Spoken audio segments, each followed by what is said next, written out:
तुम्हाला Maggi dry आवडते की सुपी मला कमेंटमध्ये नक्की सांगा। पण आज मी जी मॅगी बनवणार आहे ती ड्राय आणि सुपीच्या पलीकडची आहे, एकदम क्रीमी, चीजी आणि शेजवान फ्लेवरची।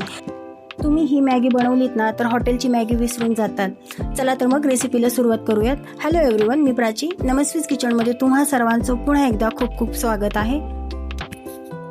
सर्वात आधी मी इथे एक पॅन घेतलाय, त्यामध्ये घातले अमूल बटर। हे रेग्युलर सॉल्टेड अमूल बटर आहे। याच्यामध्ये घालूयात बारीक चिरून घेतलेला लसूण चांगला रोस्ट करून घेऊयात। आता यामध्ये घालूयात कोबी, गाजर, थोडीशी शिमला मिरची आणि मटार। हे फ्रोझन मटार आहेत। या सर्व भाज्या चांगल्या परतून घेऊयात।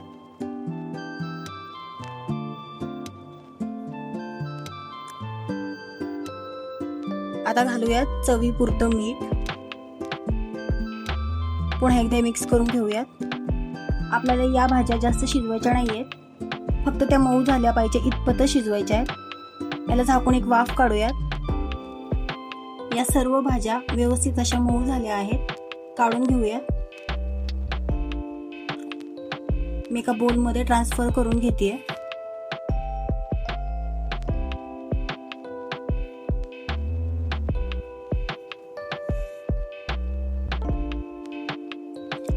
इथे मी गॅसवरती कढई ठेवली, त्यामध्ये घालूयात 2 कप इतकं पाणी, थोडेसे मटाराचे दाणे।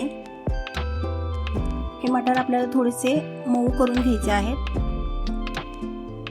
पाण्याला चांगली उकळी आली आहे। आता याच्यामध्ये घालूयात मॅगीचे 2 स्लॅब। मी मॅगीची 2 पाकिटं घेतली होती, ती दोन्ही याच्यामध्ये घातली आहेत। मॅगी अर्धवट शिजत आली की याच्यामध्ये घालूयात मॅगी मसाला। याच्यामध्ये मी मॅगी पॅकेटमध्ये जो मसाला असतो तोच मसाला इथे घातलेला आहे। मिक्स करून घेऊयात।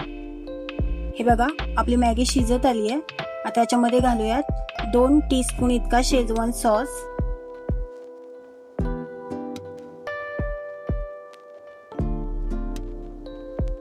पुन्हा एकदा हे सगळं मिक्स करून घेऊयात। आता ज्या भाज्या आपण परतून घेतल्या होत्या त्या सर्व यामध्ये घालून घेऊयात।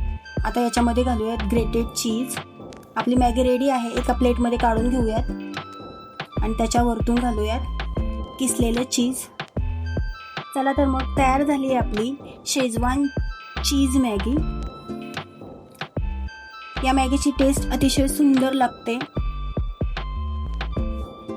इव्हिनिंगच्या वेळेस स्नॅक्ससाठी ही रेसिपी अतिशय उत्तम आहे।